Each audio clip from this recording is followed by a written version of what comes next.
Co-powered by Techno.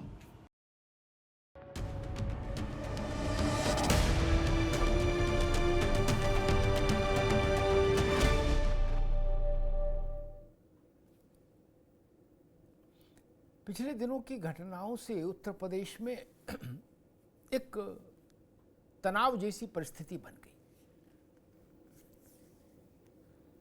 राज्य के कई जिलों में ये तनाव पसर रहा है। कहीं पत्थरबाजी हो रही है। सहारनपुर में तो पुलिस वालों तक को घायल कर दिया पत्थर मार मार कर। सहारनपुर, मुरादाबाद, बरेली, अलीगढ़, गाजियाबाद, सब जगह।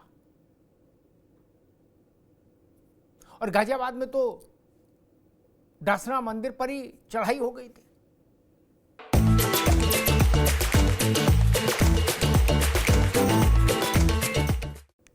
तो संयोग अच्छा था कि पुलिस मौजूद थी मौके पर, सतर्क थी, तो भीड़ को तितर बितर किया गया। और ये विवाद शुरू हुआ यति नरसिम्हानंद के एक वक्तव्य से। और जब ऐसी परिस्थिति बनी राज्य में, तो सामने आए राज्य के मुखिया योगी आदित्यनाथ, और उन्होंने कहा कि उत्तर प्रदेश में ना तो किसी भी मत, मजहब, धर्म, संप्रदाय के प्रतीकों, उनके आस्था के चिन्हों, उनके महापुरुषों के प्रति अपमानजनक टिप्पणी स्वीकार्य होगी, न वो बर्दाश्त करेंगे, और ना ये बर्दाश्त करेंगे कि उसके विरोध में अराजकता फैला दी जाए। ये भी स्वीकार्य नहीं होगा। और जो अराजकता फैलाएंगे उनको उसकी कीमत चुकानी होगी, भुगतना होगा। अराजकता स्वीकार नहीं हो सकती, किसी भी सूरत में नहीं स्वीकार हो सकती। किसी ने कुछ कहा, बात समझ में नहीं आई, मुकदमा कराइए, गिरफ्तारी कराइए, के लिए शांतिपूर्ण आग्रह करिए। लेकिन यह नहीं हो सकता कि आप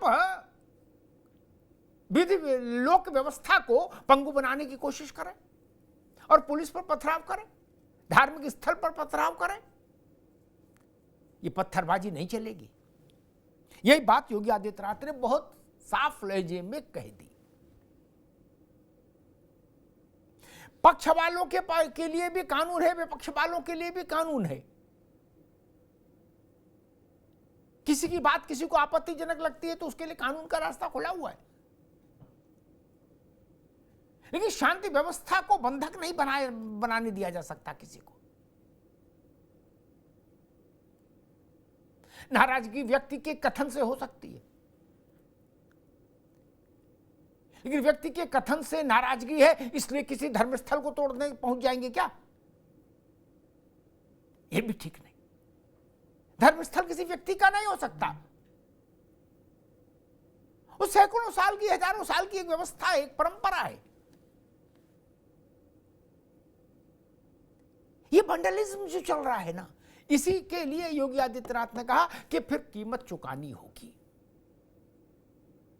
कानून अपना काम करे, इधर वाले भी कानून की मर्यादा में रहे, बोलने वाले भी, और बोलने के विरुद्ध अभियान चलाने वाले भी अपनी मर्यादा की लक्ष्मण रेखा को पहचाने और जाने। लक्ष्मण रेखा कोई नहीं लांघे, ना इधर वाले ना उधर वाले। लोकतंत्र के दायरे में रहना होगा, कानून के दायरे में रहना होगा।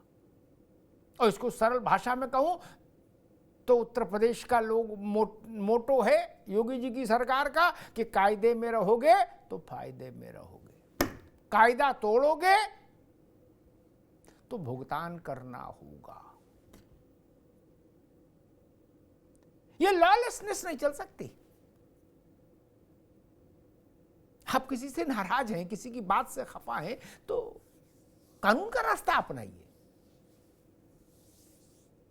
ये सर तन से जुदा का तो मामला नहीं चलेगा। इसीलिए शायद योगी आदित्यनाथ को इतने कड़े और बड़े शब्दों में इस बात को रेखांकित करना पड़ा। और उन्होंने उत्तर प्रदेश भर के कानून व्यवस्था और प्रशासन से जुड़े अधिकारियों को की जो मीटिंग ली उसमें उन्होंने इसीलिए साफ कहा कि चाहे इधर वाले हों चाहे उधर वाले हों, सबको कहिए कि कानून के दायरे के भीतर रहें। कानून को लांघेंगे तो परिणाम भुगतना होगा। और किसी भी शासन के लिए, किसी भी शासक के लिए यही सबसे बड़ी कसौटी भी होनी चाहिए, कानून का शासन। इससे कम और कुछ भी नहीं।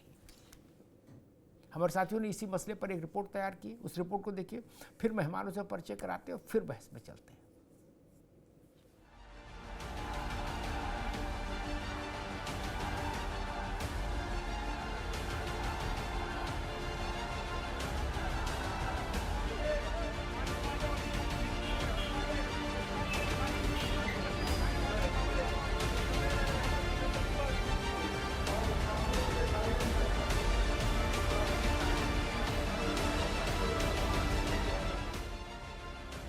यति नरसिंहानंद के पैगंबर पर दिए विवादित बयान के बाद सूबे के कई शहरों में माहौल गर्मा गया है और अब इस बवाल के बीच सीएम योगी आदित्यनाथ का बयान सामने आया है।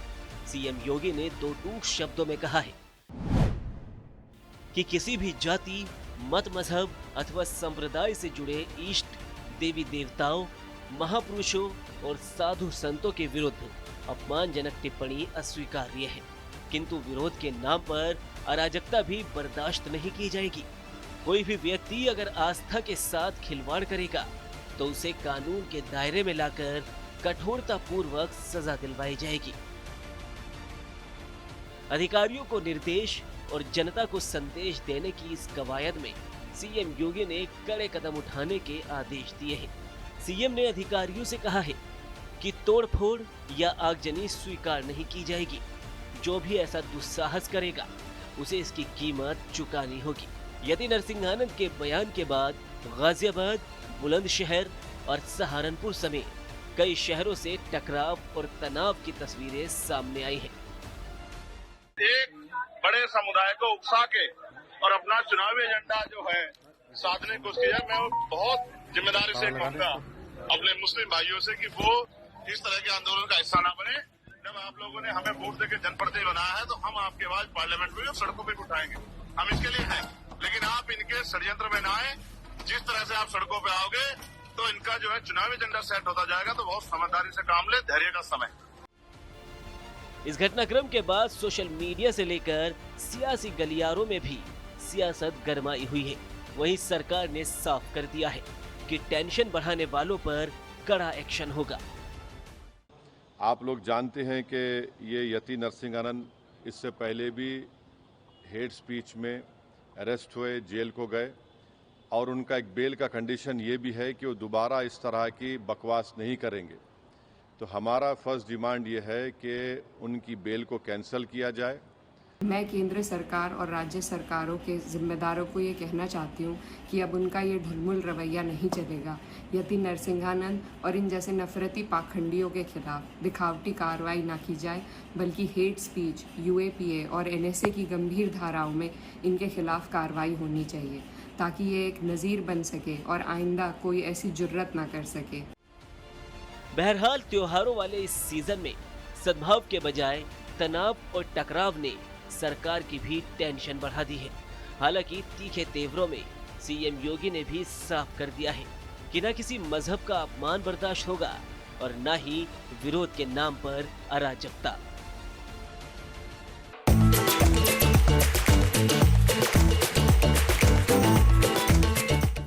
मर्यादा सब तरफ होनी चाहिए, दोनों तरफ होनी चाहिए। योगी आदित्यनाथ का जो कहना है उसका सार तत्व ये है। और मर्यादा टूटती है तो तनाव बढ़ता है, स्वाभाविक है, और तनाव बढ़ेगा तो लोक व्यवस्था प्रभावित होगी। इसलिए अगर सब कुछ दुरुस्त रखना है तो सबको मर्यादा में रहना होगा, मर्यादा की लक्ष्मण रेखा के भीतर रहना होगा। मेहमानों से आपका परिचय करा दें।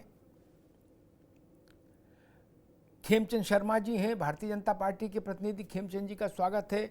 नसीम खान साहब हैं, कांग्रेस के नेता, नसीम खान साहब का स्वागत है। माँ यति चेतनानंद हैं, हिंदू धर्मगुरु माँ यति चेतनानंद का स्वागत है।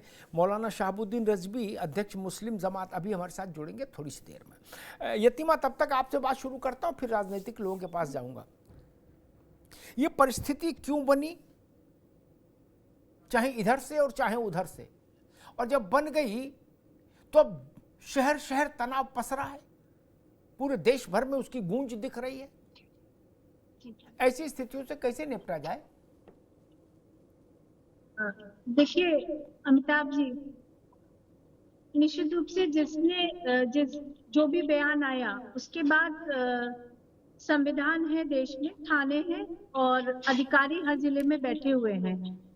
इसका सही तरीका तो यही होना चाहिए था कि आप अधिकारियों के पास जाते, आपको आपत्ति थी, आपको आपकी भावनाएं अगर आहत हुई थी, अधिकारियों के पास जाते, एफआईआर लॉन्च कराते। एक जिले में नहीं, आप जिस जिले में चाहते उस जिले में आपकी एफआईआर दर्ज होती। लेकिन ये जो आतंक मचाया गया, मैं अमिताभ जी आपको बता दूं कि उस दिन रात को मैं वहीं थी, क्योंकि माँ बगलामुखी का अखंड यज्ञ हमारे यहाँ चलता है और हम लगभग मतलब यज्ञ से उठकर निकलने ही वाले थे। इतनी ही देर में बहुत शोर के साथ भीड़ ने हमला बोला, पत्थर थे उनके हाथों में, और मतलब ये लग रहा था कि अगर पुलिस बल बाहर नहीं होता तो शायद मंदिर की व्यवस्थाएं और मंदिर में रहने वालों लोगों का एक बड़ा नरसंहार भी हो सकता था, क्योंकि जिस तरीके का मॉब वहां पहुंचा वो आक्रामक था। तो मुझे लगता है कि ये नहीं होना चाहिए। अगर आपको हमसे कोई आपत्ति है या हम किसी भी व्यक्ति से कोई आपत्ति है तो आप थाने जाते, आप एसएसपी के पास जाते, आप डीएम के पास जाते, आप कमिश्नर के पास जाते और अपनी आपत्ति को दर्ज कराते, एफआईआर कराते, चाहे हर जिले में कराते, लेकिन एफआईआर कराते। इसके विपरीत आपने मंदिर को घेरने का प्रयास किया। वहां साधक थे, वहां मेला चल रहा है, वहां रामलीला हो रही थी, वहां मतलब महिलाएं बहुतायत में थी उस समय मंदिर परिसर में, क्योंकि महिला बच्चे रामलीला देखने आते हैं। ऐसे में मंदिर को घेरकर रात के 10 बजे आतंक फैलाना ये कहाँ तक उचित है? ये हमें मतलब इसी विचारधारा के खिलाफ हम लोगों का जो भी संघर्ष है वो इसी विचारधारा के खिलाफ है। नहीं, संघर्ष तो ठीक है दीमा, लेकिन वाणी संयम तो रखना होगा। निश्चित रूप से यही बात आज योगी जी ने कही, यही बात उन्होंने कही कि भाई किसी भी धर्म संप्रदाय मत मजहब के विरुद्ध अपमानजनक टिप्पणी भी स्वीकार्य नहीं होगी। नहीं बिल्कुल अमिताभ जी, लेकिन उसके लिए वो बात बिल्कुल ठीक है। अगर किसी ने भी आपत्तिजनक टिप्पणी की है तो उसके लिए थाने बने हुए हैं, आप थाने ना जाके आप मंदिर पर आए आक्रमण करने, ये विचारधारा गलत है और ये इसी विचारधारा का विरोध भी है। वाणी तो हर किसी को नियंत्रित रखनी चाहिए, क्योंकि वाणी से ही कोई अपना बना सकता है और वाणी से ही कोई अपने लिए विरोध भी पैदा कर सकता है। तो मैं मानती हूँ कि वाणी का नियंत्रण होना चाहिए, लेकिन अगर आपको आपत्ति थी तो जिस तरीके से सर तन से जुदा के नारे लग रहे थे, जिस तरीके से वहां आतंक फैलाने का प्रयास किया गया, श्रद्धालु मंदिर के अंदर थे, महिलाएं मंदिर के अंदर थी, अगर पुलिस फोर्स की तत्परता अमिताभ जी उस दिन नहीं होती तो बहुत भयावह दृश्य 4 तारीख की रात को होने वाला था। तो ये जो आतंक का जो माहौल बनाने का प्रयास किया जाता है, ये हमारी रामचरितमानस फूकी गई, कितने जलूस या कितनी पत्थरबाजी हुई अमिताभ जी, ये आप उंगलियों पर भी गिन के नहीं बता सकते। लेकिन कोई भी विवादित बयान आया और उसके बाद आप इस यतिमा एक मिनट रोकना होगा। मैं एक छोटा सवाल पूछता हूँ, फिर मैं नसीम खान साहब के पास चलूंगा। क्या अब ये बात समझ में आ गई कि ऐसे बयान उत्तेजना पैदा करते हैं, संघर्ष पैदा करते हैं? अब ये बात अब तो समझ आ गई होगी कि नहीं? अभी भी नहीं आई? और ऐसे बयान नहीं देने चाहिए भविष्य में? नहीं, ये तो समझना पड़ेगा ना। नहीं अमिताभ जी, बिल्कुल नहीं देने चाहिए, बिल्कुल ऐसे बयान नहीं देने चाहिए और नहीं दिए जाने चाहिए किसी के भी प्रति। लेकिन जब आप दूसरे पक्ष को लगातार उकसाते हैं, जब आप कहते हैं कि सनातन का समूल विनाश कर देंगे, जब आप कहते हैं सनातन की जो तुलना है वो डेंगू और एड्स से होनी चाहिए, जब आप रामचरितमानस को जलवा देते हैं भारत की सड़कों पर, तो कभी कभी हमारा संयम भी डोल जाएगा। अमिताभ जी, हम भी इंसान ही हैं, हम कहाँ तक संयम बरतें? कहाँ तक क्या सहिष्णुता की जो परिभाषा है वो सिर्फ इस देश में बहुसंख्यकों के लिए है, क्या सिर्फ साधु संतों के लिए है? वो मौलवी जो खड़े होकर तकरीर करते हैं और भारत को हिंसा की आग में झोंकने की लगातार बात कर रहे हैं, क्या उनके लिए नहीं है? हाँ, ये जरूर है कि ये स्थिति देश में उत्पन्न नहीं होनी चाहिए। इसको मैं बहुत ईमानदारी के साथ स्वीकार करती हूँ। देश के लिए जो स्थिति हुई, उत्पन्न हुई, वो अच्छी नहीं है, लेकिन ये सहिष्णुता कभी अगर हम सहिष्णु हुए तो भारत की स्थिति क्या होगी, ये भी सोचने का विषय बनता है। ठीक है यतिमा। नसीम खान साहब, पूरे देश भर में अजीब से बादल छाए हुए हैं। यतिमा बता रही थी कि किस तरह से डासना मंदिर घेरा गया। सहारनपुर में हमने देखा कि पुलिस वाले घायल हो गए, पुलिस वालों को ही मारना पीटना शुरू कर दिया गया। कैसी स्थिति बन रही है? देखिए, मैं स्पष्ट रूप से इस पे एक बात कहना चाहता हूं। मैंने माँ यति चेतनानंद जी की भी बात सुनी। हमारी बड़ी बहन है, माँ है, धर्म गुरु है, और मेरा स्पष्ट रूप से, मैं कांग्रेस का नेता हूं और स्पष्ट रूप से मेरा एक कहना है कि भड़काऊ भाषण का जवाब भड़काऊ भाषण नहीं होना चाहिए। अगर कोई आदमी किसी के भी धर्मगुरु, किसी के भी इष्ट देवता के पुतले जलाने के लिए कह रहा है, तो उसके बदले में हम सन तर से जुदा जैसे नारों को नहीं लगा सकते। हमारे यहाँ एक संविधान है, हमारे यहाँ एक कानून है। ये राजाओं महाराजाओं का देश नहीं है। यहाँ पर पुलिस या कानून है, सरकारें हैं, मैं इसको मानता हूं और मैं उसका बिल्कुल भी समर्थन नहीं करता है कि मुस्लिम नेता होने के नाते भी और कांग्रेसी नेता होने के नाते। लेकिन मेरी बहन अभी बहुत जिस तरीके से बातों को कर रही थी और कह रही थी, उससे मुझे ऐसा लग रहा है योगी जी के 7 साल के शासन के बाद और मोदी जी के 10 साल के शासन के बाद भी इस देश और प्रदेश के अंदर आतंक के अड्डे हैं और आतंक सड़कों पर खुला नंगा नाचना कर रहा है। तो जवाब तो इन्हें देना पड़ेगा कि आखिर ये आतंक और आतंक का नाच करने वाले 10 साल बाद भी जो मोदी जी ये कहते थे 370 हटा दी और इस देश के अंदर आतंक का बिल्कुल नष्ट करेंगे और नाश करेंगे, उसके बावजूद भी मंदिरों पे आतंक के अड्डे बनाकर, आतंक का गिरोह बना करके, और ये बोलते हैं, अभी इनके बीजेपी के विधायक ने बोला है कि आतंकवादी आए थे। अब आतंकवादी कहां से आए थे, कहां से नहीं आए थे और इसका इनकाउंटर क्यों नहीं किया गया? मैं इस बात को कहता हूं, आतंकवादी तो उनका इनकाउंटर होना चाहिए था। लेकिन मैं यहाँ सवाल खड़ा कर रहा हूं, जिस समय ये बयान दिया गया उससे पहले भड़काने की बात किस मुसलमान ने कही है, इसका एक बयान ला करके दिखा दिया। इस प्रदेश के अंदर अमिताभ जी बहुत सारे मुद्दे हैं। पेट्रोल चरम महंगाई पर है, मोटरसाइकिलों के रेट बहुत बढ़ गए और बिजली, पानी, सड़क, नौकरियों के बड़े मुद्दे हैं। उसके अलावा ये मुद्दे क्यों आ रहे हैं? आप यति महाराज का आप पूरा बैकग्राउंड हटा के देखिए। उन्होंने आज ये बोला है कि हम पुतला जलाएंगे, मोहम्मद साहब का नाउजुबिल्लाह पुतला जलाएंगे, ये करेंगे। उससे पहले योगी जी के बारे में बोल रहे थे। अब मैं कहना चाहता हूं इस बात को, जो योगी जी ने आज ये कहा है कि बिल्कुल भी किसी के भी देवताओं के खिलाफ, किसी के भी पैगंबरों के खिलाफ, किसी के भी धार्मिक आस्थाओं को ठेस नहीं पहुंचानी चाहिए। मैं उनकी बात का समर्थन कर रहा हूं। फिर उन्होंने कहा कि इसको बहाना बना करके कोई किसी भी तरीके का माहौल नहीं बिगाड़ा जाना चाहिए। मैं इसका भी समर्थन करता हूं, लेकिन ऐसा हो क्यों रहा है? कौन इनकी छूट दे रहा है? मैं आपको याद दिलाना चाहता हूं, इसी यति महाराज ने योगी जी के बारे में जितनी अपशब्द बातें, गाजियाबाद के कलेक्टर पर जितनी गाली बकने का काम किया था, ऐसे जैसे किसी गली के गुंडे को संबोधित किया जा रहा है, एक मुख्यमंत्री को संबोधित किया था। उसके बाद पुलिस जाती है, पुलिस गिरफ्तार नहीं करती और पुलिस उनसे हाथ जोड़कर विनम्र निवेदन करती है कि आप सॉरी कह दो, केवल माफी मांग लो, आपको छोड़ दिया जाएगा। और जब यदि फंसता हुआ देखते हैं, आते हैं और माफी मांगते हैं और उसके बाद उनको माफ कर दिया जाता है।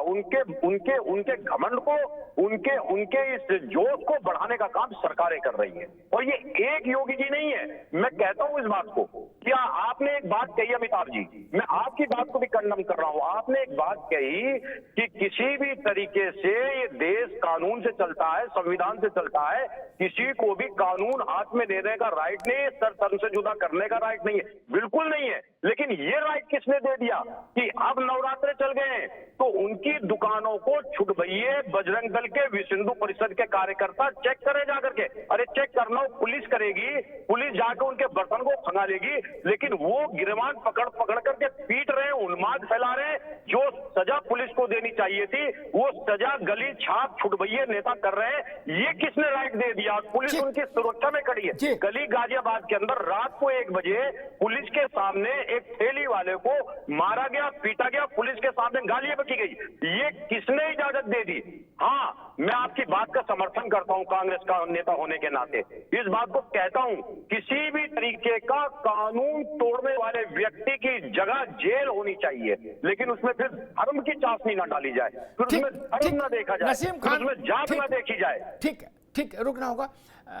मैं खेमचंद शर्मा के पास चलूँ, उससे पहले एक आखिरी में जो बात कही नसीम भाई ने उस पर एक मैं जरूर टिप्पणी करूंगा। ये कहना कि धर्म नहीं देखा जाए, जात नहीं देखा जाए, जब बिकरू कांड का मुख्य अभियुक्त एनकाउंटर में मारा जाता है विकास, तो सबसे पहले विपक्षी दल बता विकास छोटा बता बोलते हैं, दूबे बड़ा बोलते थे, कहते ब्राह्मण विरोधी ये सरकार। क्या जात के कौन लाया ढूंढ के? बलात्कारी पकड़ा गया अयोध्या में, अभी नहीं आएंगे, अभी सुन लीजिए। बलात्कारी पकड़ा गया अयोध्या में, समाजवादी पार्टी का नगर अध्यक्ष मोहिद बोले मुसलमान है इसलिए। क्या बात है? जात का सर्टिफिकेट तो लेके आप साथ चल रहे हो सब लोग, और फिर जात नहीं देखी जाए, धर्म नहीं देखा जाए। मोहित ये क्यों नहीं कहा मोहित अपराधी है, ये क्यों कहा मुसलमान है? ये जिम्मेदारी निभानी पड़ेगी। तो पूरी केवल वाचिक जिम्मेदारी से काम नहीं चलेगा मित्र, कि यहां से बोल दिया बाकी जो करना है सो करो, नहीं। कांग्रेस का एक भी स्टेटमेंट नहीं है। ठीक, रुक भाई, रुक जाओ। आप इंडिया गठबंधन है ना, तो आपके बड़े भाई तो यूपी वाले भी, उन्हीं का तो उदाहरण दे रहा हूं, तो आप बड़ी कैसे हो जाओगे? ठंडा ठंडा मीठा मीठा गप्पो कड़वा कड़वा थूई थोड़ी चलेगा। उनकी साइकिल पे बैठ के चुनाव जीतोगे और उनकी बात से अलग कैसे हो सकते हो? फिर तो संगी चलना पड़ेगा। खेमचंद जी, मसला वो मूल बात ये कि इतना बड़ा बवाल, इतना बड़ा फसाद मैं देख रहा हूं उत्तर प्रदेश के कम से कम 5-7 जिलों में बवाल हो रहा है। धरना है, प्रदर्शन है, पत्थर है, हाय हाय है। ये स्थिति बार बार क्यों बनती है? खेमचंद जी, आपने दोनों को सुना, नमस्कार, जय माता दी। नसीम खान को भी सुना जी। आवाज आ रही सही से? आ रही भैया, आ रही जी। अमिताभ भाई देखिए, गलत बयान देना, किसी भी धर्मगुरु, भगवान या जिनके प्रति आस्था है उसके प्रति गलत बोलना ये गलत है, और भारतीय जनता पार्टी उनका साथ नहीं देती। भारतीय जनता पार्टी गलत मानती है। भारतीय जनता पार्टी कानूनी कार्रवाई करवाती भी है, करवाएगी और करवाने के लिए प्रतिबद्ध है। लेकिन मैं पूछना चाहता हूं कि अभी हमास के लीडर को मारा जाता है, अभी इजराइल और उग्रवादियों का वहां पे झगड़ा चल रहा है और उग्रवादी मारे जाते हैं, और भारत में वो प्रदर्शन करने वाले लोग कौन है? वो भारत में भारत की संपत्ति का नुकसान पहुंचाते हैं, यहाँ पे तन से गर्दन को जुदा करने की बातें करते हैं। कौन है? फ्रांस में एक कार्टून बनता है, भारत में विरोध होता है, भारत में जो सुरक्षा कर्मचारी वहां पे उनकी सेवा के लिए लगे रहते हैं, व्यवस्था के लिए लगे रहते हैं, उनको पीटा जाता है। वहां पे जो महिला कर्मचारी होती है उनके साथ अभद्रता की जाती है। मुंबई में एक चर्चित कांड है। वो लोग कौन है? ये लोग कट्टरपंथी हैं, इनको बहाना चाहिए, इनको कोई भी छोटा मोटा बहाना चाहिए। अगर फेसबुक पे भी किसी ने पोस्ट डाल दी, व्हाट्सएप पे भी किसी ने स्टेटस लगा दिया, तो इनको बहाना मिल गया, तो फिर ये अपना जो उपद्रव है उपद्रव शुरू कर देंगे। तो योगी जी ने साफ कहा है कि जो इंसल्ट करते हैं दूसरे धर्मों की वो भी गलत है, उन पर भी कार्रवाई होगी, और जो उपद्रव करते हैं, जिनको सिर्फ बहाना चाहिए अपनी ताकत दिखाने का, भीड़ दिखाने का, डराने का, धमकाने का, लूटने का, मारने का, पीटने का, और लोगों पे अपना एक तरीके से रौब जमाने का, हम उनको भी नहीं छोड़ेंगे। और दूसरी ओर जो कांग्रेस के नेता एक तरफा बातें करते हैं, ये लोग भी बराबर के जिम्मेदार हैं, ये उनकी भर्त्सना नहीं करते। जब राजस्थान में एक बच्चे को उसका सहपाठी चाकू मार देता है, कैसे मार देता है? क्योंकि उसकी मानसिकता बचपन से वैसी तैयार की गई है, और ऐसी मानसिकता के साथ आपको टीवी पे बैठ के उनको प्रोटेक्ट करेंगे, उनको उनकी निंदा नहीं करेंगे, आप उनके खिलाफ जो फतवा सोकोड आपका फतवा होता है, आदेश होता है, वो जारी करने की बात नहीं करेंगे, तो कैसे काम चलेगा? दूसरी, जब वो कांग्रेस के सहयोगी सनातन को खत्म करने की बात करते हैं, सनातन को कैंसर से कंपेयर करते हैं, गाली गलौज करते हैं, इवन सनातन धर्म के महागुरु शंकराचार्य जी को भी जेल में डाल देते हैं, और वहां पे ये दूसरे जो कहते हैं कि धर्म गुरु हैं, वो चुप रहते हैं, या देवी देवताओं को गाली देते हैं, देवी देवताओं को बुरा भला बोलते हैं, या कई जगह बंगाल में, केरल में मंदिरों को नुकसान भी पहुंचाया जाता है, अपवित्र भी किया जाता है, तो भी चुप रहते हैं। तो ये सवाल उठता है कि एक तरफा आप बात करेंगे कि कहीं भी कोई छोटा मोटा कोई व्यक्ति, आप कह रहे हैं कि भाई वो ढोंगी हैं जिन्होंने मुस्लिम समाज को अपमानित किया या फिर उनका दिल दुखाया। अगर वो ढोंगी हैं, छोटी हैं, अगर उनकी कोई आइडेंटिटी नहीं है, इंपॉर्टेंस नहीं है, तो फिर इतना बड़ा हंगामा क्यों? सिंपल आप एफआईआर दर्ज कराओ, कानूनी कार्रवाई होगी, वो तो वैसे भी जमानत पे, उनकी जमानत रद्द हो जाएगी, फिर तो जेल में चले जाएंगे। इतना हंगामा क्यों?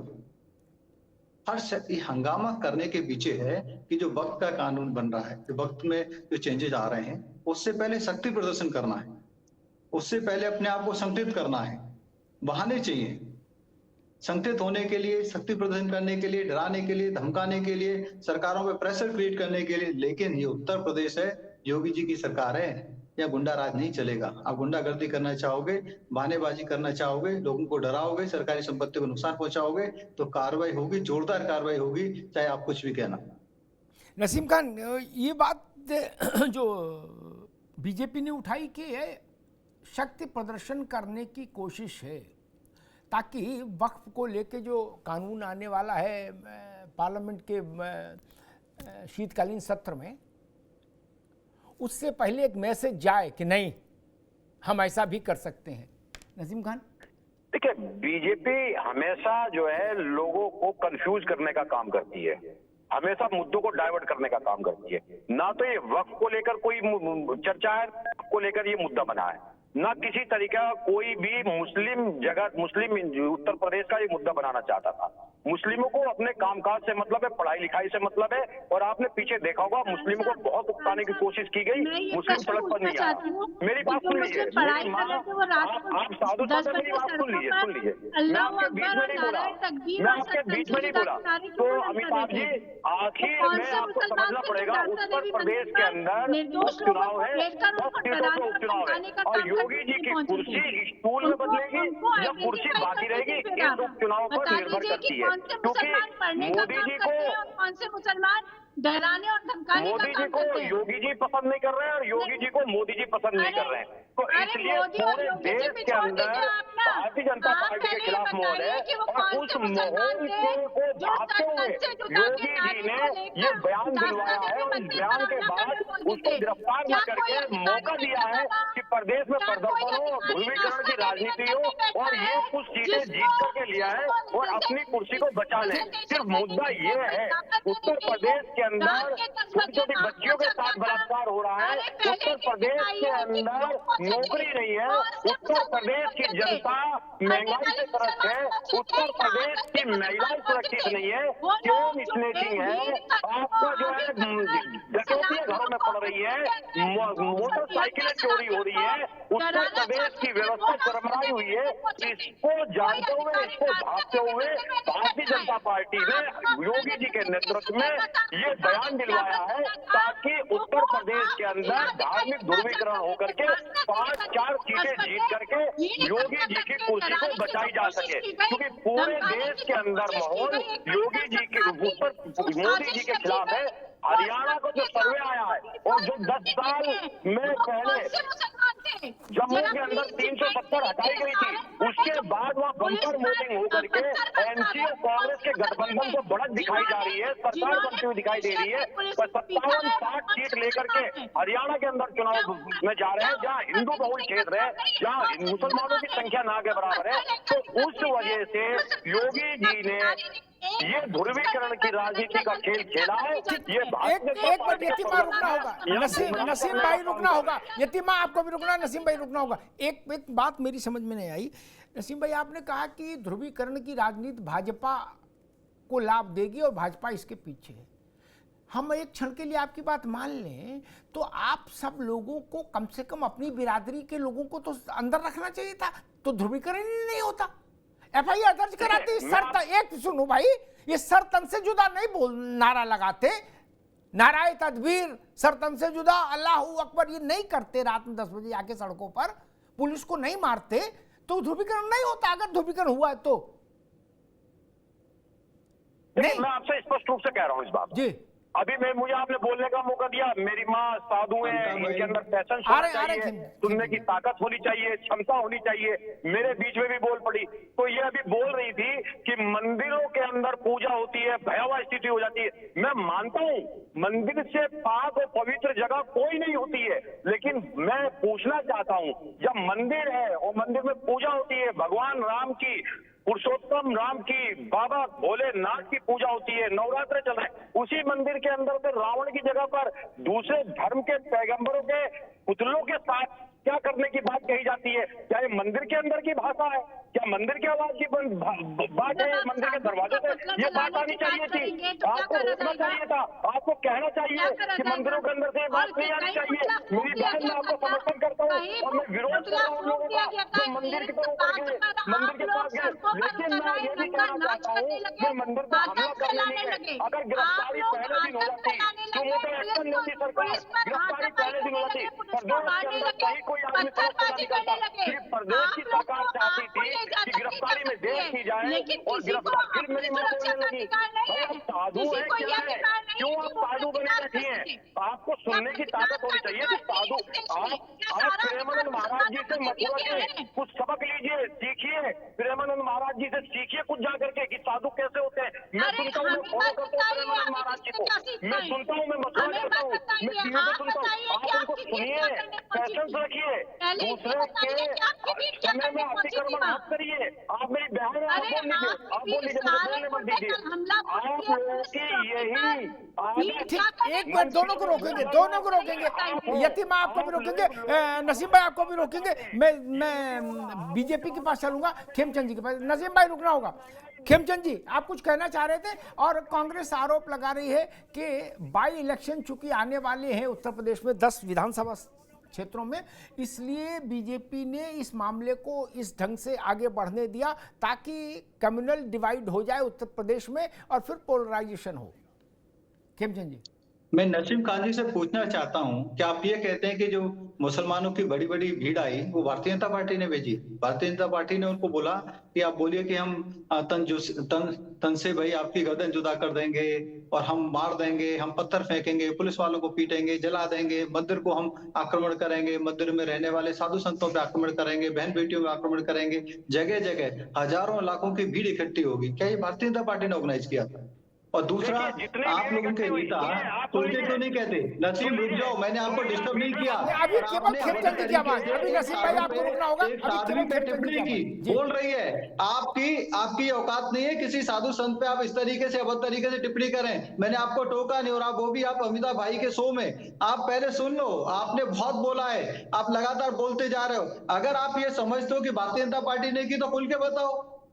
और दूसरा, अगर आप ये समझते हो कि भाई ये इनमें गुस्सा था लेकिन बहुत सारे लोग गलत हैं और उन्होंने गलत नारे लगाए, तो उनके नाम बताओ, उनको एक्सपोज करना चाहिए। ना आप उनको एक्सपोज करना चाहते, ना आप उनको गलत कहना चाहते, आप तो उनको बढ़ावा दे रहे हो। एक व्यक्ति ने गलत बोला है तो उस पर कानूनी कार्रवाई हो रही है। क्या उन्होंने गोली चलाई?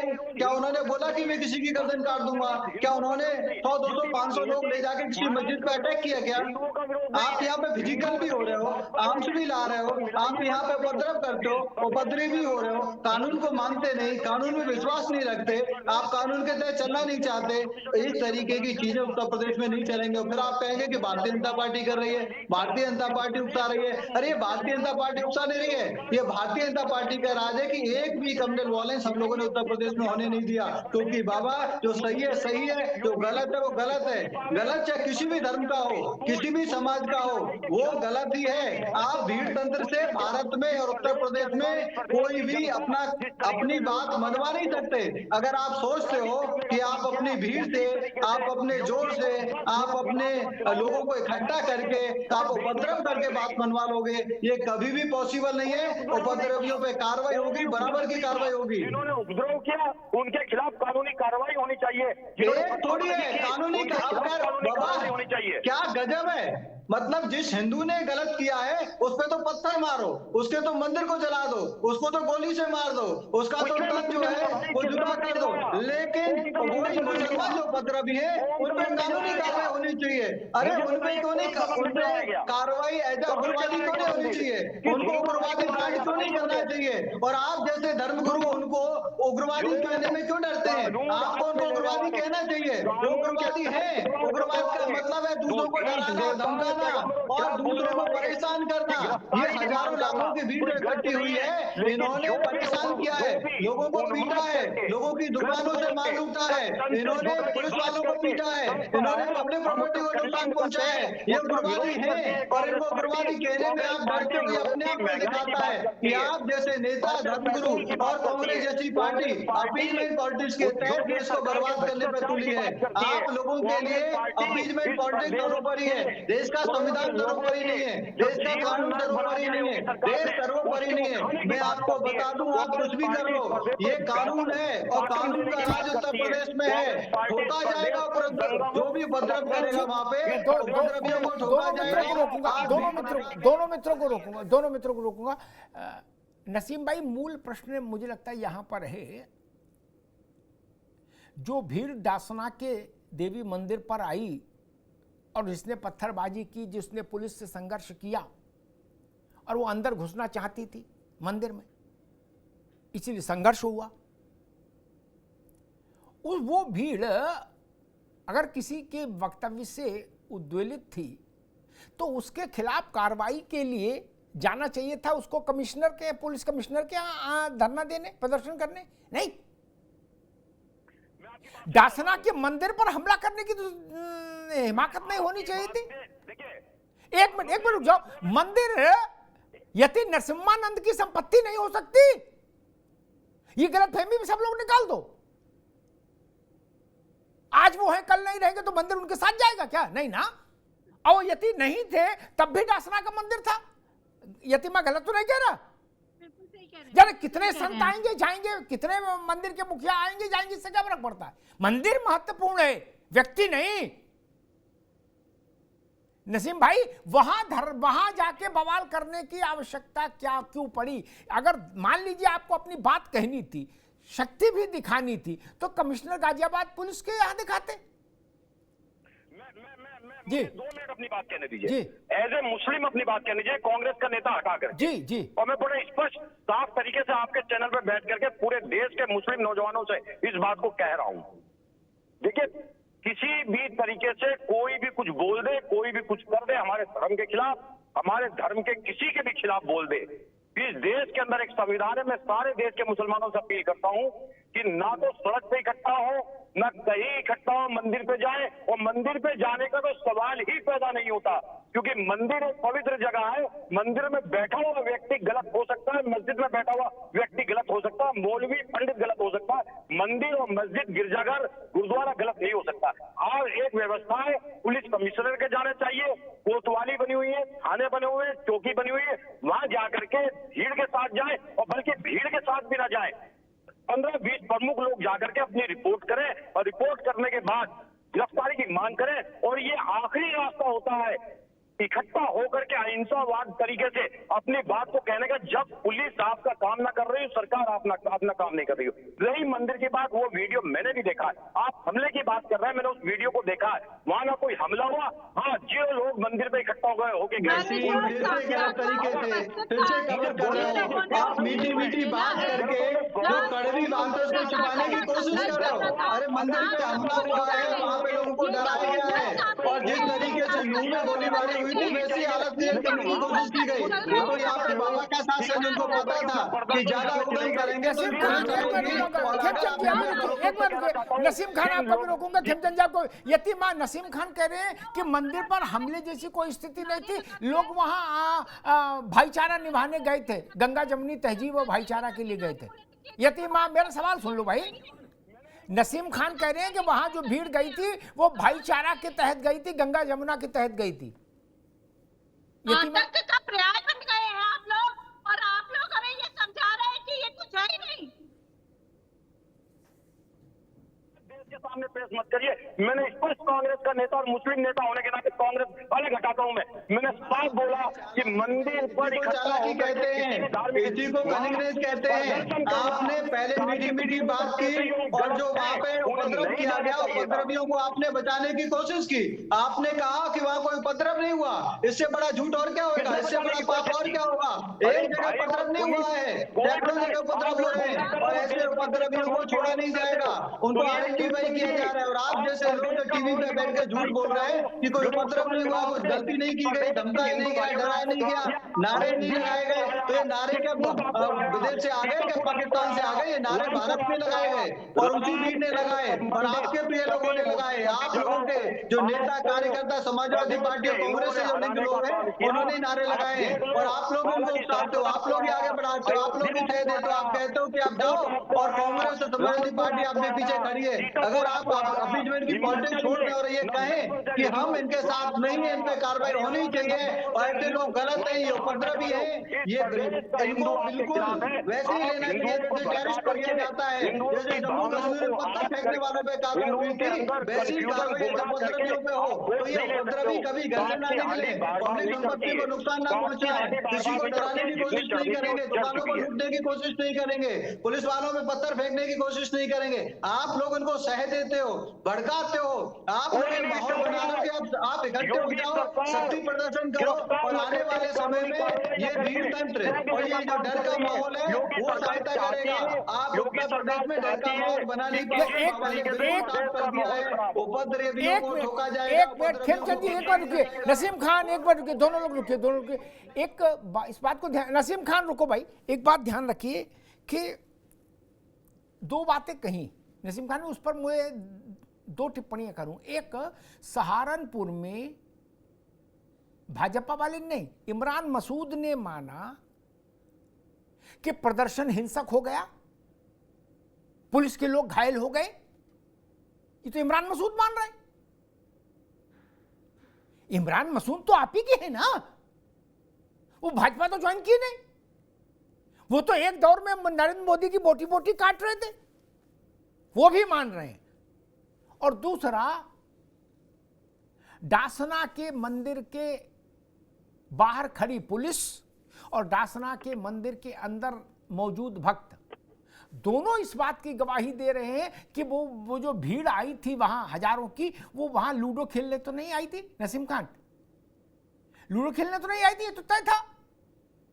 अमिताभ जी, मैंने साफ साफ कहा है कि मंदिर पे, मस्जिद पे किसी भी तरीके की भीड़, चाहे वो प्रदर्शन के लिए, चाहे विरोध के लिए, चाहे हमले के लिए, चाहे किसी भी तरीके से वहां इकट्ठा होकर प्रदर्शन करना कमिश्नरेट के अलावा ये सरासर गलत है। इसका समर्थन हमारी पार्टी भी नहीं करती और मैं भी एज ए मुस्लिम नेता नहीं करता हूं। मुझसे बहुत सारे मुसलमानों ने सलाह ली इस प्रदर्शन से पहले, एक दिन पहले, कि हम ऐसा करना चाहते हैं। मैंने साफ मना किया सबको कि आप लोग अगर अपने जीवन को खराब करना चाहते हो तो अपनी मस्जिदों के सामने, अपने चौराहे पे इकट्ठे हो, आपके ऊपर मुकदमे लगेंगे, आपको गलत ठहराया जाएगा। मैं ये चाहता हूं कि 10-15 लोग, बुद्धिजीवी लोगों का एक डेलीगेशन बने, कमिश्नर से जाकर के कहे कि इसने योगी जी के खिलाफ भी अपशब्द कहा है, योगी जी के खिलाफ भी गालियां बकी है एक समय में, ये आदमी मानसिक रूप से बीमार है, इसको गिरफ्तार करना चाहिए, इसको जेल में ठूसना चाहिए। इसका मैं समर्थन करता हूं।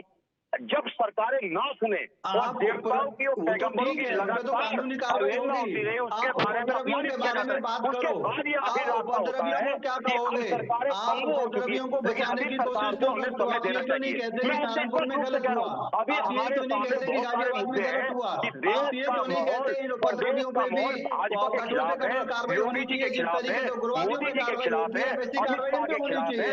लोग महंगाई से तरस है, लोगों के पास आमदनी नहीं है, लोगों के पास रोजगार नहीं है, त्योहार चल रहे हैं, लोग इनके खिलाफ है। इनको मौका मत दीजिए कि आर्थिक भावनाओं को हाथ करके फिर जाकर के वकील का कदम कमल कर दबाए।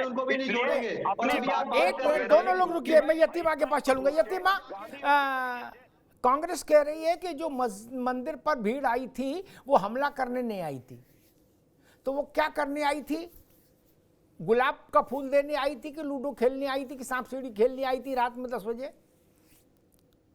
अमिताभ जी हास्यास्पद बात कर रहे हैं कांग्रेस के नेता। वो एक तरफ कह रहे हैं मैं मुस्लिम होने के नाते कह रहा हूँ, और दूसरी तरफ वो उस भीड़ को क्लीन चिट भी दे रहे हैं। इसका मतलब इनके संज्ञान में था कि इस तरीके का कोई उपद्रव होने वाला है। कैला बट्टा से सिर्फ डासना के लोग नहीं थे, लोग जगह जगह से इकट्ठे होकर डासना में पहुंचे थे, और ये कॉल बहुत पहले से दी गई थी, क्योंकि इतनी जब 9:30 बजे के समय वहां बिल्कुल सुनसान था, 10 बजे अचानक से भीड़ आती है और चारों तरफ से मंदिर को घेर लेती है। कई किलोमीटर तक तो जब भीड़ को भगाया गया, खदेड़ा गया प्रशासन के द्वारा, तो कई किलोमीटर तक तो उनकी चप्पलें पड़ी थी, कई किलोमीटर तक पत्थर पड़े थे। तो मुझे तो इनकी परिभाषा समझ में नहीं आ रही कि ये आतंक का पर्याय लोग क्या करने मंदिर पहुंचे थे।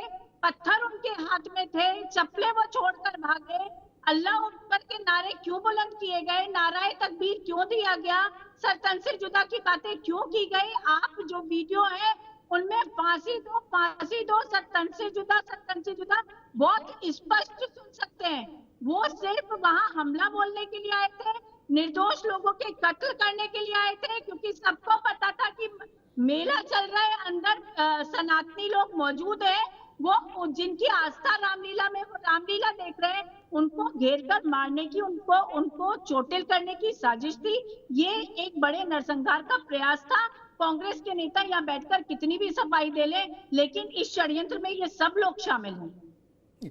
नसीम खान, स्वाभाविक है जो बात यतीमा कह रही है, चूंकि इनकी बात की प्रामाणिकता हमारे आपकी बात से ज्यादा इसलिए चूंकि खुद मंदिर में मौजूद थी उस वक्त जब ये हंगामा, वहां दुर्घटना घटी। अगर कोई हजारों की भीड़ रात में 10 बजे किसी धार्मिक स्थल को ले जाके घेर ले और हाथ में पत्थर हो और जुबान से नारा निकले कि गुस्ताखे नबी की एक सजा सरतन से जुदा, तो फिर उसको क्या? मैं इनकी बात को दूसरे एंगल से पेश करता हूं जी। ये सब बैठ करके योगी जी के कानून व्यवस्था, पुलिस प्रशासन पर खुला सवाल उठा रहे, चैलेंज कर रहे हैं। मैं आपसे ये कह रहा हूँ कि जब हजारों लोग इकट्ठा हुए, हजारों लोग कोई सवाल उठा नहीं रहा है। आप लोग ये जो चिल्लाते हैं, कहते हैं कि बाबा जो है आप पे अत्याचार कर रहे हैं, और राहुल गांधी विदेशों में जाके झूठ बोलते हैं कि मुस्लिमों पे अत्याचार हो रहा है। बाबा ने साफ किया है कि जिस तरीके से आप भीड़ तंत्र के साथ डराना धमकाना चाहते हैं, पब्लिक प्रॉपर्टी को नुकसान पहुंचा रहे हैं, पुलिस वालों पे हमला कर रहे हैं, ऐसे लोगों को हम छोड़ेंगे नहीं, ऐसे भीड़ तंत्र को छोड़ेंगे नहीं। बाबा कानून व्यवस्था को मेंटेन रख रहे हैं और पब्लिकली समझा रहे हैं कि आप अगर किसी के बहकावे में आकर, अगर आपको कांग्रेस बहका रही है, समाजवादी पार्टी बहका रही है, कुछ कट्टरपंथी बहका रहे हैं और आप गलत काम कर रहे हैं, तो आपको बख्शा नहीं जाएगा। आप ये मत सोचें कि आप भीड़ में शामिल हो तो आप पे कोई कार्रवाई नहीं होगी। आप यदि लोगों को डराओगे, धमकाओगे, मारोगे, पीटोगे और किसी भी धार्मिक स्थल पे जाके आप धार्मिक स्थल को बंदी बनाओगे, पुलिस तंत्र पे हमला करोगे, तो आपको बख्शा नहीं जाएगा। ये भारतीय जनता पार्टी का राज है, ये कांग्रेस और समाजवादी पार्टी का राज नहीं कि जहाँ पे अभिजमेंट की पॉलिसी के तहत उनको माफ कर दिया जाएगा। पुलिस से हुआ है दासना देवी मंदिर के गेट पर, क्योंकि पुलिस डिप्यूट थी, प्रशासनिक तंत्र सतर्क था, इसलिए भीड़ को अंदर रोका जा सका। नहीं तो एक बड़ा होता जिस तरीके की भीड़ थी और जिस तरीके का उसका जुनून था, बड़ा नरसंहार होगा। सिर्फ इसलिए नरसंहार नहीं हुआ क्योंकि योगी जी की पुलिस पर नहीं है, उनकी कानून व्यवस्था की बहुत हमारी मां यति प्रेमानंद चेतनानंद जी और बीजेपी के प्रवक्ता खेमचंद जी इस बात को स्पष्ट कर रहे हैं कि हजारों की भीड़ इकट्ठा होती है, रुकिए नसीम खान, रुकिए, मैं खेमचंद जी के पास चलूंगा। एक मिनट रुकिए, एक मिनट नसीम खान, एक मिनट भाई, इसको नसीम खान अभी रुक जाइए। मुझे लगता है ज्यादा जेन्युइन बात ये, अब रुको भाई नसीम खान, ज्यादा जेन्युइन बात और ज्यादा समझ में आने वाली बात ये है कि रात में 10 बजे अचानक पहुंची 5-7-10 हजार उत्तेजक लोगों की भीड़ को भी उत्तर प्रदेश पुलिस ने खदेड़ दिया, और उस खदेड़ने में ऐसा भी नहीं हुआ कि रक्तपात हुआ। यह कानून व्यवस्था के दुरुस्त होने का सबसे बड़ा प्रमाण है नसीर बाबू। अन्यथा तो वहां जरा कितने लोग मारे जाते, बिना जनहानि के हजारों उत्तेजक लोग जो बवाल करने आए थे उनको खदेड़ने में उत्तर प्रदेश की पुलिस, गाजियाबाद की पुलिस सफल हुई। ये छोटी बात है क्या? मैं तो कहूंगा इसके लिए उत्तर प्रदेश पुलिस, गाजियाबाद की जो पुलिस है, जो कमिश्नरेट है, उसको भी बधाई, यहां के पुलिस कमिश्नर को भी बधाई, और आप उनके मातहत जो अधिकारी हैं उनको भी बधाई। अगर पुलिस सतर्क नहीं होती, भैया रुक जाओ नसीर भाई, तो पूरे देश में क्या दुनिया में हम मुंह दिखाने लायक नहीं रहते। अगर दासना मंदिर को क्षति पहुंच जाती, वहां आए अंदर जो श्रद्धालु हैं उनको क्षति पहुंच जाती, तो क्या स्थिति बनती? इसलिए मैं तो कहूंगा पुलिस को 100 में 100 नंबर। खेमचंद जी, कांग्रेस कह रही है कि ये तो सरकार की गलत वो है कि वहां इतने लोग इकट्ठे हो गए रात में। अमिताभ भाई, पुलिस ने बहुत अच्छा काम किया है। अगर यही समाजवादी पार्टी की सरकार होती तो ये सैकड़ों लोगों को मरवा चुके होते, मंदिर को फुकवा चुके होते और जगह जगह ये अराजकता फैलाते। आज योगी जी की सरकार है, तो जो उपद्रव कर रहे थे उनको भी पता है कि आप भीड़ में शामिल हो तो थोड़ा बहुत आपने कर लिया है, आप कूदम कर रहे हो, नारेबाजी कर रहे हो, ठीक है, पत्थरबाजी कर लिया आपने, ठीक है, लेकिन उससे ज्यादा आगे बढ़ोगे तो प्रशासन आपको छोड़ेगा नहीं। बाबा ने उनको एक सख्त निर्देश दिया है, सख्त एक उनको चेतावनी दी है कि अगर आप पुनः इकट्ठे होंगे, इस तरह की नारेबाजी की जाएगी, आपको आइडेंटिफाई किया जा रहा है। आज ऐसा नहीं, टेक्नोलॉजी नहीं है, कैमरा से सब पता चल जाता है कहां से नारेबाजी हो रही है, कौन नारेबाजी कर रहा है, सबको आइडेंटिफाई किया जा सकता है। गुमराह नसीम खान आप करते हो, और उत्तर प्रदेश में आज प्रशासन जो है मजबूती से काम कर रहा है, निष्पक्ष रूप से काम कर रहा है, अच्छे तरीके से काम कर रहा है। इसीलिए वहां पे जो उन्मादी भीड़ थी, उन्मादी भीड़ को भी तितर किया गया, और वहां पे धार्मिक स्थलों की भी जो सुरक्षा सुनिश्चित करनी चाहिए थी वो सुनिश्चित की गई, और उन्मादियों को रोकने का एक सख्त निर्देश पूरे प्रशासन को दिया गया है। आप उन्मादी भीड़ के माध्यम से डराने धमकाने की बात कर रहे हैं, वो मंदिर की बात नहीं, वहां पड़ोसियों को पूछो वो क्या कह रहे हैं। रात को वो सो नहीं पाए, वो अपनी बहन बेटी और बच्चों की सुरक्षा के लिए पूरी तरीके से वो डरे हुए थे। इतनी भीड़ वहां पे आई, अगर वहां पे योगी बाबा की पुलिस नहीं होती, प्रशासन नहीं होता, जो दुरुस्त प्रशासन नहीं होता, पूरी ताकत से प्रशासन नहीं होता, तो वहां पे कुछ भी हो सकता था। और ये कुछ भी करने वाले उन्मादी लोग, ये कहीं भी कुछ भी पूरी दुनिया में हो जाए, उनका छोटा सा बहाना लेके भारत में ये उपद्रव करने की कोशिश करते हैं, वो नहीं चलेगा। एकदम इजराइल फिलिस्तीन में झगड़ा चल रहा है, या गाजा में झगड़ा चल रहा है, या वहाँ पे उग्रवाद में झगड़ा चल रहा है, तो वहाँ पे नहीं उत्तर प्रदेश में उधम करोगे, फ्रांस में कुछ हो गया उत्तर प्रदेश में उधम करोगे, यूरोप में कुछ हो गया उत्तर प्रदेश में उधम करोगे। अब ये कट्टरपंथी चीजें यहाँ पे नहीं चलेंगी। आप ऐसी कट्टरपंथी सोच के साथ आगे बढ़ना चाहते हैं, हमने जितना उनको आगे बढ़ाया, ये जो कट्टरपंथी क्यों आगे बढ़े, क्योंकि समाजवादी पार्टी वालों ने और कांग्रेस वालों ने उनको पाला है, और आगे पालने की वजह से नसीम भाई रुकना होगा, खेमचंद जी रुकना होगा, नसीम भाई रुकना होगा, खेमचंद जी रुकना होगा, दोनों को रुकना होगा, दोनों को रुकना होगा, रुकना होगा भाई। अरे रुक जाओ, पानी पियो थोड़ा। यतिमा नरसिम्हानंद सरस्वती कहाँ है? महंगाई पे बात करिए, अजय कुमार लल्लू। अरे रुको भाई, लेकिन आज भी कुछ लोग गए थे तो उनका स्टेटमेंट ये है कि हमें नहीं पता, लेकिन हमसे यही कहा गया था कि वो सुरक्षित है। प्रशासनिक तंत्र ने ये कहा था कि हम वो सुरक्षित हैं और हमारी कस्टडी में। धर्म से जुदा की बात नहीं आनी चाहिए। मतलब- उस महंत को मंदिर से निकाल के बाहर फेंक देना चाहिए जो दूसरे के तो देवी ये किस तरीके की भाषा है? ये आप डिसाइड करेंगे, ये आप डिसाइड करेंगे क्या कि मंदिर में कौन रहेगा कौन नहीं रहेगा?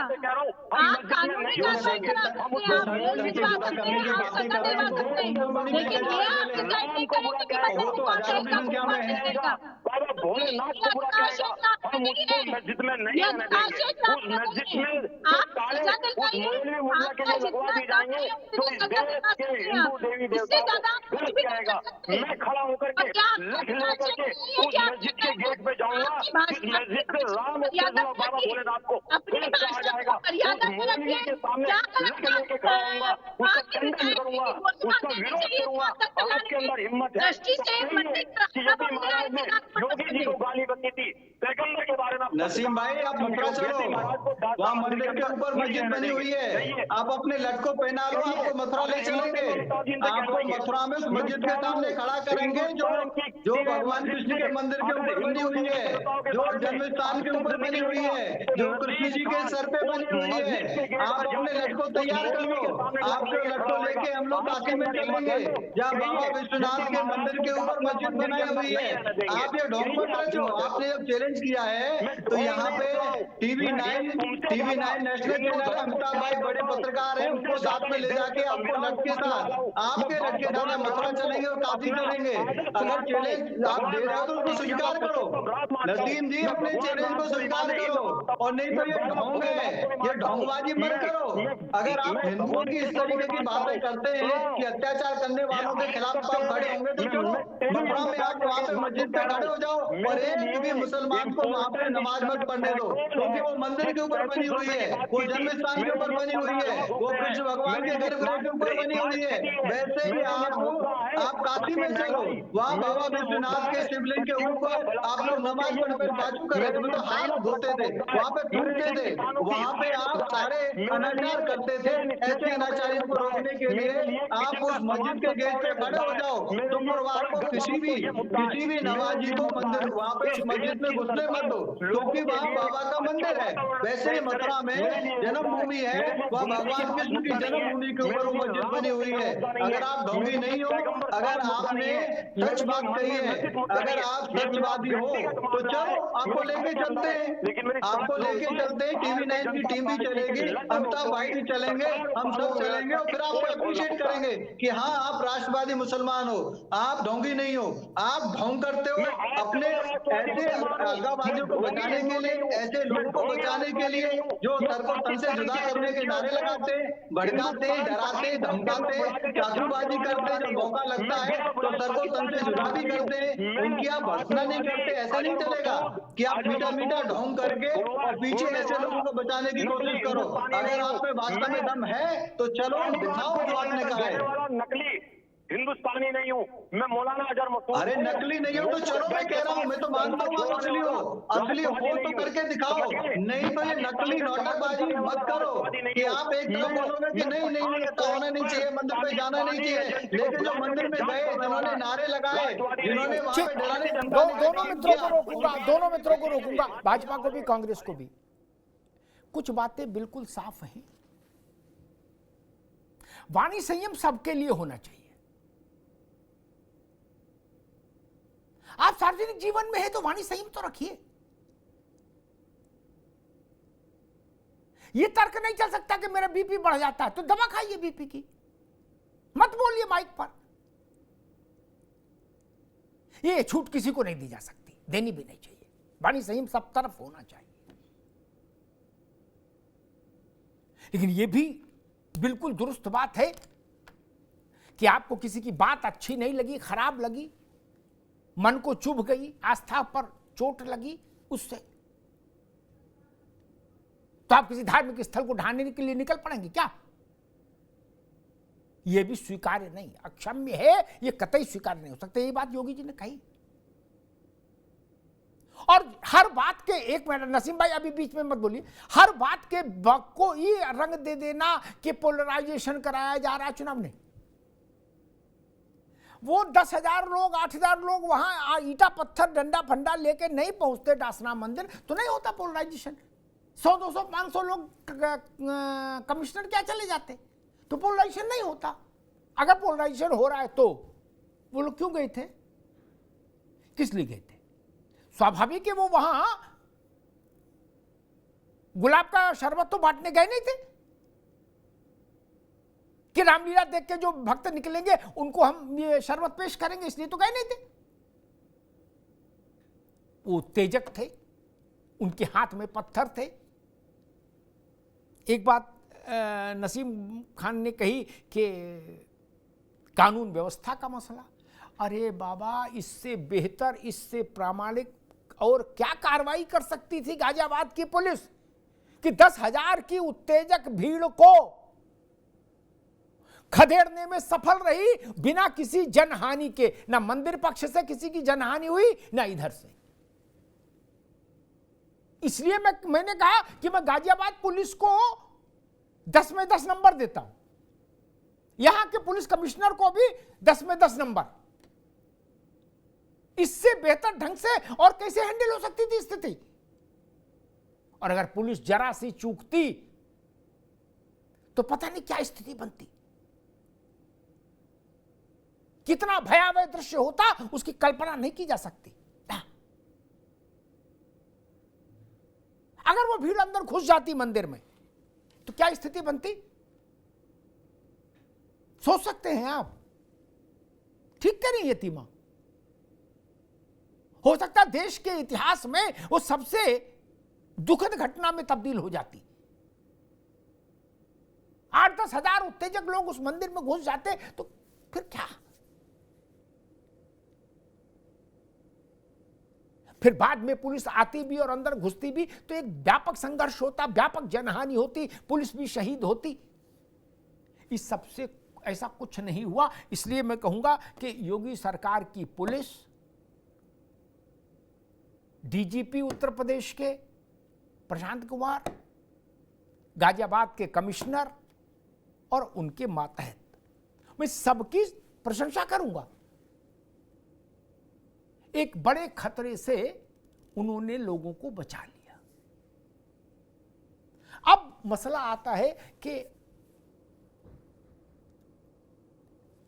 सहारनपुर में जो हुआ नसीम भाई, वो हम नहीं कह रहे, इमरान मसूद भी कह रहे अपने लोगों से कि भाई तुमने ये क्यों किया, पुलिस को घायल कर दिया। ये लोकतंत्र की बात है। अभी आप कह रहे थे हम लोग तो लोकतंत्र और कानून की बात करते हैं। ये लोकतंत्र की बात है, कानून की बात है, ये मर्यादा की बात है क्या? आपको एफआईआर लिखाने से कोई रोक कर रहा था? नहीं। आपकी एफआईआर नहीं लिखी जा रही थी? नहीं। फिर संघर्ष क्यों था? बड़े से बड़ी घटना पर एफआईआर ही लिखी जाएगी ना, या गोली चलाई जाएगी?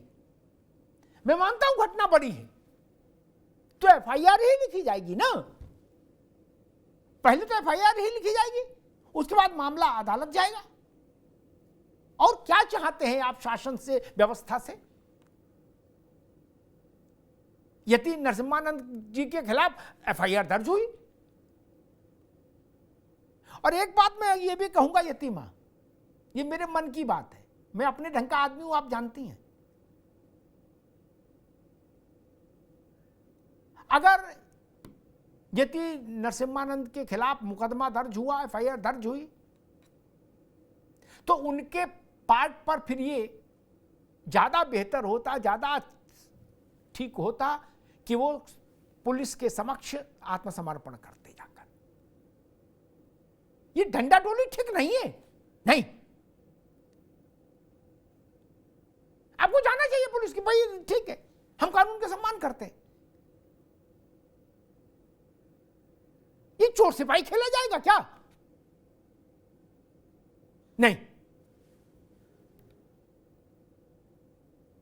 मैंने अयोध्या के समय भी कहा था, जब ढांचा गिरा था खेमचंद जी, तब भी मैंने कहा था कि जिन लोगों ने अपनी आस्था के चलते उस ढांचे को ध्वस्त कर दिया, उनके अंदर ये नैतिक साहस होना चाहिए कि वो कानून के उसको स्वीकार करें। फिर छुपा छुपाई मत खेलिए, ये करना चाहिए उनको।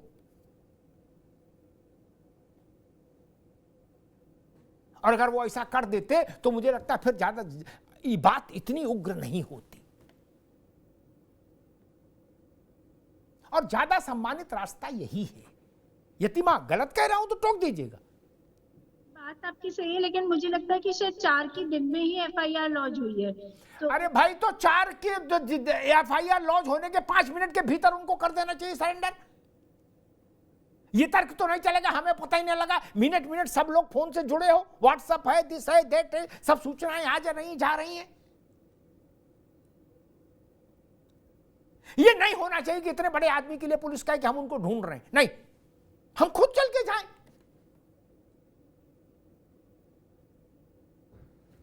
और बात वो कहिए जो तनाव ना पैदा करे। संतों की वाणी जैसी ही होनी चाहिए। हम जिन आवाजों की निंदा करते हैं, आलोचना करते हैं, ओवैसी हैं और वो तमाम लोग हैं, तौकीर रजा हैं, तमाम लोग हैं, हम उनकी निंदा करते हैं। क्या हम अपने यहां तौकीर रजा पैदा करना चाहते, ओवैसी पैदा करना चाहते, कंपटीशन में है क्या? नहीं। शक्ति, सामर्थ्य, इसके लिए तीखा और गंदा बोलने की जरूरत नहीं है। यतिमा, आप सामर्थ्यवान हैं तो आपको और भी गलत बोलने की जरूरत नहीं। कमजोर बोलता है गलत,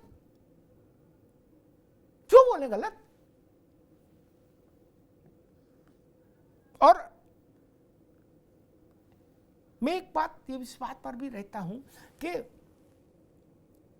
सबसे बड़ी आपत्ति मेरी ये कि आपकी लड़ाई यति नरसिम्हानंद से थी। ठीक, आप उनको ढूंढते, उनके खिलाफ मुकदमा करते, धरना करते, प्रदर्शन करते, जो चाहे करते। डासना का मंदिर या कोई भी मंदिर किसी महंत का ठेका थोड़ी ना, वहां की पार्किंग का ठेका महंत को दे दिया। नहीं भाई, वो महाभारत काल का मंदिर है। यतिमा ठीक कह रहा हूं? महाभारत काल का मंदिर है, पांडवों ने वहां शरण ली थी आकर। यति नरसिम्हानंद पांडव क्या ये महाभारत काल के हैं? नहीं ना। ये आएंगे जाएंगे, मंदिर रहेगा, मंदिर की धर्म ध्वजा रहेगी, उसको चुनौती देना ठीक नहीं। और ये तरीका, इसलिए मैं फिर कह रहा हूं नसीम भाई, ये अगर ये कल्चर डाल, ये तरीका अपनाया जाएगा तो बहुत खतरनाक रास्ते की ओर आपने बढ़ा दिया है प्रदेश को। किसी की गिरफ्तारी की मांग के लिए किसी बड़े धार्मिक स्थल को नहीं घेरा जा सकता, अन्यथा अगर ऐसा ही होने लगेगा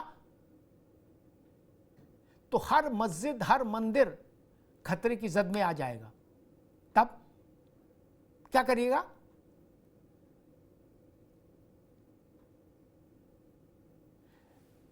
खबर आती है कि भाई मौलवी समलैंगिक कृत्य में पकड़ा गया। क्या लोगों ने मौलवी को बाहर निकाल के पीटा, मस्जिद गिराने तो नहीं पहुंचे ना। यही अंतर मैं समझाना चाहता हूं। आपकी व्यक्ति से नाराजगी हो सकती है, मंदिर इतना छोटा नहीं कि उससे आपकी नाराजगी हो, और आपकी नाराजगी इतनी बड़ी नहीं हो सकती कि मंदिर की धर्म ध्वजा को लांघ जाए। जान लीजिए, भारत को भारत रखना है तो इस मर्यादा का पालन करना होगा।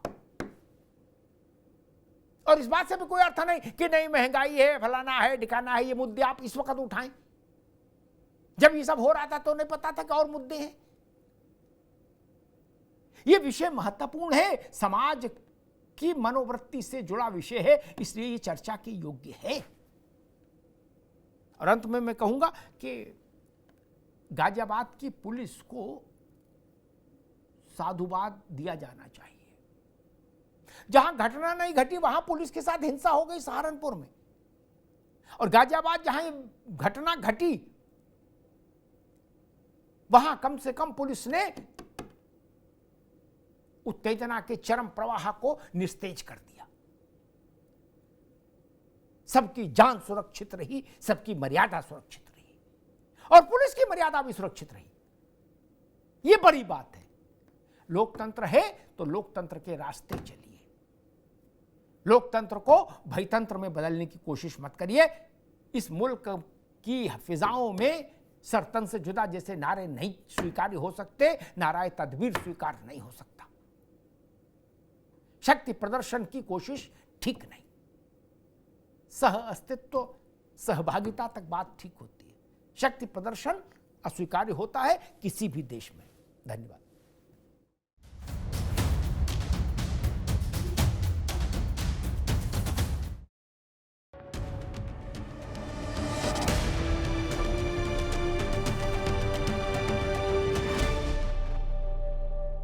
Co-powered by Techno.